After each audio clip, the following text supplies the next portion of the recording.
ചങ്ങായിമാർ എല്ലാവർക്കും സുഖമില്ലെന്ന് ഞാൻ ചോദിക്കുന്നില്ല. കാരണം ഈ യുദ്ധം ഇങ്ങനെ നടക്കുമ്പോൾ ആരും മനസ്സോടെ ആരും സന്തോഷിക്കുന്നില്ല എന്ന് എനിക്ക് കൃത്യമായിട്ട് അറിയാം. ഈ യുദ്ധം നടക്കുന്നതിലും കുഞ്ഞുങ്ങളും മരണപ്പെടുന്നതിലും സന്തോഷിക്കുന്ന ഒരേ ഒരു കൂട്ടരേ ഉള്ളൂ, അതും നമുക്കറിയാം. എന്തായാലും ഈ യുദ്ധത്തിന്റെ ഇടക്കണ്ടല്ല ഇസ്രായേലിൽ നിന്ന് കുറച്ച് വീഡിയോകൾ ഞാൻ കണ്ടിട്ടാ. ഇസ്രായേലിലുള്ള കുറച്ച് ആൾക്കാർ ഇട്ട കുറച്ച് വീഡിയോസ്, അവരൊക്കെ സുരക്ഷിതമായി ഇരിക്കുന്നതിൽ സന്തോഷം മാത്രമേ എനിക്കുള്ളൂ. പക്ഷെ കുറച്ച് ആൾക്കാർ ചെയ്യുന്ന വീഡിയോനെ കുറിച്ച് ഞാൻ പറയുന്നത് കേട്ടാ. അവര് പറഞ്ഞത് ഇറാന് നമ്മളൊരു മണ്ണും പുണ്ണാക്കും ചെയ്യാൻ കഴിയില്ലാന്ന് പറ്റി അതിനകത്ത് വെല്ലുവിളിക്കുന്നു. വീഡിയോയിൽ ഇങ്ങനെ വെല്ലുവിളിക്കുന്ന അവർ ഇറാനാണ്.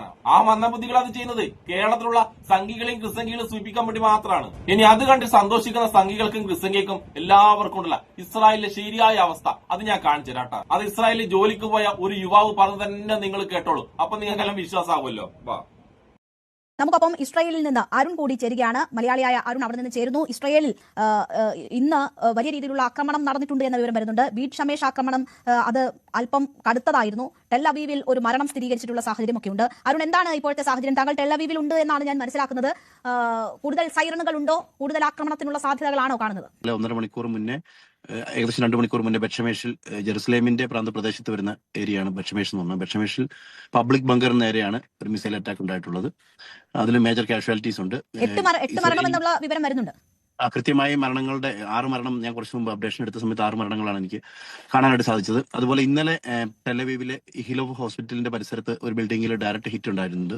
അതിലൊരു മരണം ഉണ്ടായിരുന്നു. ഒരു ഫോറിൻ വർക്കറായിട്ടുള്ള ഫിലിപ്പിനോ കെയർ ഗീവർ സെക്ടറിൽ വർക്ക് ചെയ്യുന്നവരാണ്. അവർ ലേഡിയാണ്. അവരാണ് ഇന്നലെ മരണപ്പെട്ടിട്ടുള്ളത്. അപ്പം നിലവിലത്തെ ഒരു സാഹചര്യത്തിൽ ഇന്നലെ രാത്രി പലതവണ മിസൈൽ അറ്റാക്ക് ത്രെട്ടുകൾ ഉണ്ടായിരുന്നു. മേജർ കാഷ്വാലിറ്റീസ് 2 ഈ ടെലവീവിലും ബെറ്റ്ഷമേഷിലും ഉള്ളതാണ് നിലവിൽ. ആശങ്കയിലാണോ? നിങ്ങൾക്ക് എപ്പോഴും അയൺ ഡോമിന്റെ സംരക്ഷണമാണ് ആശ്വാസവും, അതിലാണ് നിങ്ങളുടെ വിശ്വാസവും. ഇപ്പോഴത്തെ സാഹചര്യം എന്താണ്? വലിയ രീതിയിലുള്ള പ്രത്യാക്രമണം ഞങ്ങളുടെ അവകാശമാണ് എന്നതാണ് ഇറാൻ ആവർത്തിക്കുന്നത്. ഇറാൻ പ്രസിഡന്റ് പെഷസ്കിയാൻ അത്തരമൊരു സന്ദേശം തന്നെയാണ് മുന്നോട്ട് വെക്കുന്നത്. ഇറാനെ സംബന്ധിച്ച് ഇനി മുൻപിൻ നോക്കാതെ സാധ്യമാകുന്നതൊക്കെ ചെയ്യുക എന്നതാണ് അവരുടെ മുന്നിലുള്ള ലക്ഷ്യം. അപ്പോൾ അതൊരു വലിയ ആശങ്കയാണോ നിങ്ങളിലൊക്കെ ഉണ്ടാക്കുന്നത്? തീർച്ചയായിട്ടും ഇതിനു മുന്നേ ഉള്ള സാഹചര്യങ്ങളിൽ നിന്നും വ്യത്യസ്തമായിട്ടുള്ള ഒരു ആക്രമണ രീതിയും അല്ലെങ്കിൽ ബാലിസ്റ്റിക് മിസൈലുകളും സൂപ്പർസോണിക് മിസൈലുകൾ ഉപയോഗിച്ചെന്ന് തോന്നുന്നില്ല. പക്ഷെ ബാലിസ്റ്റിക് മിസൈലുകൾ ആണ് നിരന്തരം വന്നുകൊണ്ടിരിക്കുന്നത്.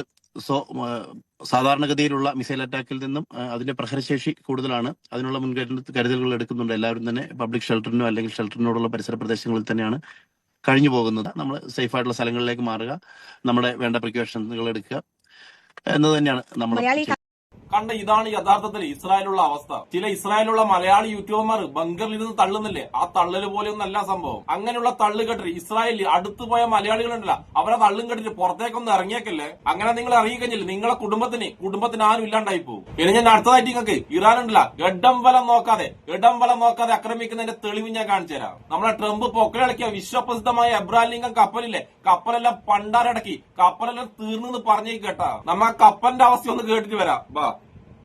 അമേരിക്കയ്ക്ക് നേരിട്ട് തിരിച്ചടി നൽകിക്കൊണ്ടിരിക്കുന്നു ഇറാൻ എന്നുള്ള ഏറ്റവും പുതിയ വിവരത്തിലേക്കാണ് പോകുന്നത്.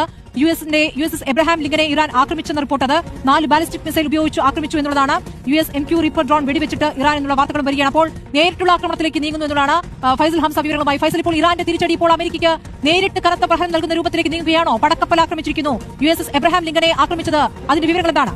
സ്മൃതി, ഇറാൻ തിരിച്ചടിയുടെ ഗിയർ ഒരൽപ്പം കൂടി മാറ്റിയിരിക്കുന്നു. കൂടുതൽ ആക്രമണോത്സുകമാക്കിയിരിക്കുന്നു അവരുടെ ആക്രമണം എന്നുള്ളതാണ് ഏറ്റവും സുപ്രധാനമായി. അമേരിക്ക ഈ ആക്രമണം തുടങ്ങുമ്പോൾ അവരുടെ അഭിമാനമായി കരുതിയിരുന്ന 2 പടക്കപ്പലുകളായിരുന്നു. അതിലൊന്നാണ് എബ്രഹാം ലിങ്കൺ വിമാനവാഹിനി കപ്പൽ. ലോകത്തിലെ തന്നെ ഏറ്റവും ശക്തമായ കപ്പലുകളിലൊന്ന്, സന്നാഹങ്ങളുള്ള കപ്പലുകളൊന്ന്. ആ കപ്പലിനെയാണ് ഇപ്പോൾ ഇറാൻ ആക്രമിച്ചതായിരിക്കുന്ന വിവരങ്ങൾ പുറത്തുവരുന്നത്.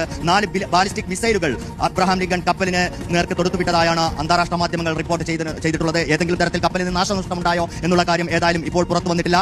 US നാവികസേനയുടെ ഏറ്റവും കരുത്തുറ്റ വിമാനവാഹിനി കപ്പലാണ് ഈ USS എബ്രഹാം ലിങ്കൺ എന്നുള്ളത്.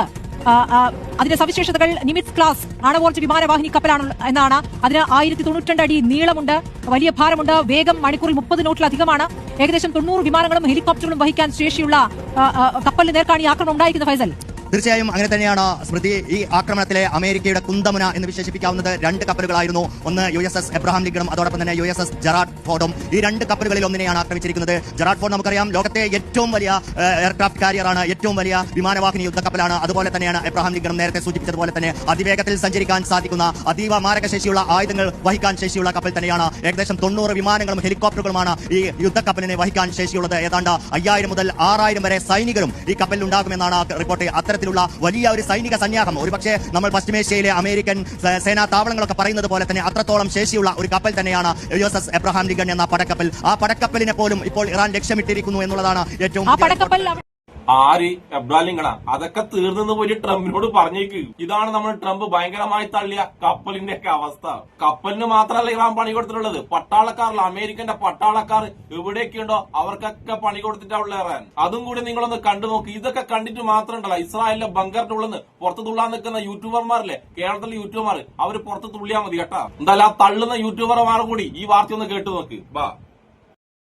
3 US സൈനികർ കൊല്ലപ്പെട്ടു എന്നുള്ള വാർത്ത വരുന്നു. ഇറാനെതിരായ സൈനിക നീക്കത്തിനിടെ 3 സൈനികർ കൊല്ലപ്പെട്ടതായി US സൈന്യം അറിയിക്കുന്നുണ്ട്. അത് ഓപ്പറേഷൻ എപ്പിക് ഫ്യൂറിക്കിടെ ഈ മരണം എന്നുള്ളതാണ് ഇപ്പോൾ പുറത്തുവരുന്ന വിവരം. നേരത്തെ അമേരിക്കൻ യുദ്ധക്കപ്പൽ ഇറാൻ ആക്രമിച്ചു എന്നുള്ള വാർത്ത കൂടി വന്നിരുന്നു. അതിൽ ഏതെങ്കിലും തരത്തിലുള്ള നാശനഷ്ടം ഉണ്ടായിട്ടുണ്ടോ എന്നത് കൂടി ഇനിയും പുറത്തേക്ക് വരാനുണ്ട്. ഇസ്രായേലിനും അമേരിക്കയ്ക്കും ശക്തമായ മുന്നറിയിപ്പുമായി ഇറാൻ വിദേശകാര്യമന്ത്രി അബ്ബാസ് അറക്ചി സ്വയം പ്രതിരോധിക്കേണ്ടി വന്നാൽ ഏതറ്റം വരെയും തിരിച്ചടിക്കും എന്ന് താക്കീത്. ഇറാന്റെ പുതിയ പരമോന്നത നേതാവിനെ ഉടൻ തെരഞ്ഞെടുക്കുമെന്നും ഭരണഘടനാ നടപടിക്രമങ്ങൾ പുരോഗമിക്കുകയാണെന്നും അബ്ബാസ് അറക്ചി പറഞ്ഞു. അമേരിക്ക ആക്രമിക്കുമ്പോൾ തിരിച്ചടിക്കാതെ നിർവാഹമില്ല. അമേരിക്കൻ സൈന്യത്തെ സഹായിക്കുന്ന സൈനികരെ ലക്ഷ്യമിടുമെന്നും പ്രതികരണം. ഹോർമുസ് കടലിടുക്ക് അടക്കാൻ ഉദ്ദേശമില്ല, കപ്പൽ ഗതാഗതം തടസ്സപ്പെടുത്തില്ലെന്നും അറക്ചി അൽ ജസീറയോട് വ്യക്തമാക്കിയിട്ടുണ്ട്. അയൽ രാജ്യങ്ങളല്ല, മറിച്ച് ഈ രാജ്യങ്ങളിലെ US കേന്ദ്രങ്ങളെയാണ് ആക്രമിക്കുന്നത് എന്ന് കൂടി അറക്ചി ഇപ്പോൾ വ്യക്തമാക്കുന്നുണ്ട്. PP ജെയിംസ് ആണ് ഇന്റർനാഷണൽ ഡെസ്കിൽ നിന്ന് ഇപ്പോൾ വിവരങ്ങൾ മാറ്റിയിരുന്നത്. PP ജെയിംസ് അറക്ചി പറഞ്ഞതായി ഇപ്പോൾ പുറത്തുവരുന്ന മറ്റൊരു വിവരം, ഈ തങ്ങൾ ലക്ഷ്യമിട്ടത് ഈ GCC രാഷ്ട്രങ്ങളിലെ അമേരിക്കൻ സൈനിക താവളങ്ങളെയാണ്. പക്ഷേ ആ സൈനിക താവളങ്ങൾ അടച്ചിട്ട് അവിടെയുള്ള ഈ ആളുകൾ എന്ത് ചെയ്തു എന്ന് ചോദിച്ചാൽ അവർ ഈ ജനവാസ മേഖലയിലെ ഉള്ളിടങ്ങളിലേക്ക് മാറുന്നുണ്ട്. അവർ മാനുഷിക കവചം സൃഷ്ടിച്ച് ആക്രമണത്തെ പ്രതിരോധിക്കാൻ സൃഷ്ടിക്കുന്നു എന്നുകൂടി അറക്ചിയുടെ ഒരു പ്രസ്താവന ഇപ്പോൾ വരുന്നുണ്ട്. അപ്പോൾ എങ്ങനെയാണ് ഇറാന്റെ ഇനിയുള്ള നീക്കങ്ങൾ പ്രതീക്ഷിക്കേണ്ടത് PP ജെയിംസ്? ഉന്മേഷ്, ഇറാൻ അവരുടെ തിരിച്ചടി തുടങ്ങി എന്നുള്ളതിന്റെ വലിയ ലക്ഷണങ്ങളാണ് കാണുന്നത്. ഈ ഇവിടെ പോയി വെനിസ്വേലയിൽ കയറി വളരെ എളുപ്പത്തിൽ അവിടുത്തെ പ്രസിഡന്റിനെ പിടിച്ചുകൊണ്ട് പോയത് പോലെയല്ല കാര്യങ്ങൾ എന്ന് മാത്രമല്ല, ഇറാനിൽ വലിയ കൺസോൾട്ടേഷൻ നടക്കുന്നു.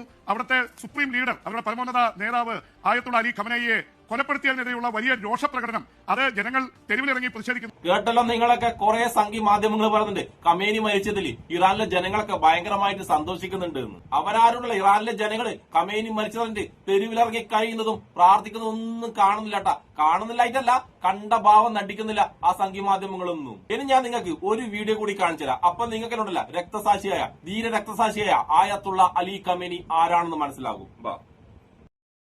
വളരെ പ്രശസ്തമായ ഒരു വീഡിയോ ഉണ്ട്. ഇറാന് വേണ്ടി ഷഹീദാവണം, രാജ്യത്തിന് വേണ്ടി ഷഹീദാകണം, രക്തസാക്ഷിയാകണം എന്ന് ആഗ്രഹിച്ച് അദ്ദേഹത്തോട് പറയുന്ന ഒരു കുട്ടിയോട് ഖമനൈ ഒരിക്കൽ പറഞ്ഞത് ഇങ്ങനെയാണ്: പഠിച്ചു മിടുക്കനായി, ശാസ്ത്രജ്ഞനായി, മതത്തെയും രാജ്യത്തെയും 90 വയസ്സ് വരെ സേവിക്കുക, പിന്നീട് രക്തസാക്ഷിയായാൽ മതിയെന്നാണ് ആ സംഭാഷണത്തിലേക്ക്.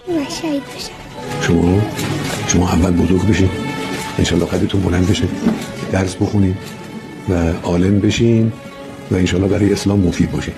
یه 80-90 سالم عمر کنین بعدم شهید بشین.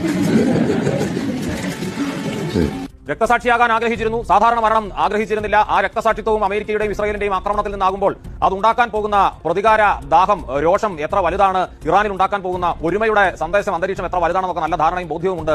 ഇത്ര ദശകങ്ങൾ ആ രാജ്യത്തെ നയിച്ച, ഒരുമിച്ച് നിർത്തിയ, ആ രാജ്യത്തെ ഭരണക്രമത്തെ ആകെ, സൈന്യത്തെ, അവിടുത്തെ സാമ്പത്തിക രംഗത്തെ ആകെ നിയന്ത്രിച്ച് നിർത്തിയ, അവിടെ ആത്മീയ നേതാവ് മാത്രമല്ല പരമോന്നത നേതാവായിരുന്ന, സുപ്രീം കമാൻഡറായിരുന്ന ആയത്തുള്ള അലി ഖമനൈ. കണ്ടല്ലോ, രാജ്യത്തിന് വേണ്ടി ധീര രക്തസാക്ഷിയാകാൻ വേണ്ടി കൊതിക്കുന്ന നേതാവായിരുന്നു ആയത്തുള്ള അലി ഖമേനി.